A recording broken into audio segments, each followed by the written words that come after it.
बिस्मिल्लाहिर्रहमानिर्रहीम। अस्सलाम वालेकुम। मैं हूं अंसर और आप देख रहे हैं मेरा यूट्यूब चैनल अरब जंबू न्यूज़।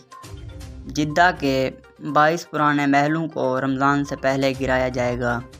मक्का मुकर्रमा गवर्नरेट ने कहा है कि जिद्दा के 22 पुराने महलों को रमज़ान से पहले गिराने का काम मुकम्मल हो जाएगा। सबक वेबसाइट के मुताबिक गवर्नरेट ने कहा कि जिद्दा के 34 पुराने महलों को जदूल के मुताबिक गिराने का काम जारी है। आज 12 मार्च से अल-निज़ाह, अल-सलामा और मुदाइन फ़हद 2 को गिराने का काम शुरू किया जाएगा।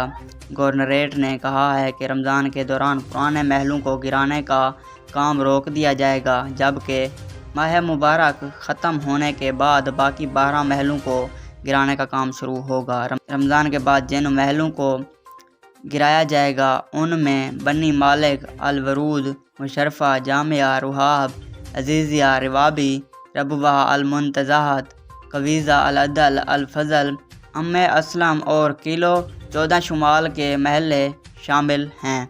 अगर आज की वीडियो अच्छी लगी है तो मेरी वीडियो को लाइक करें, चैनल पर नए हैं तो चैनल को सब्सक्राइब करें।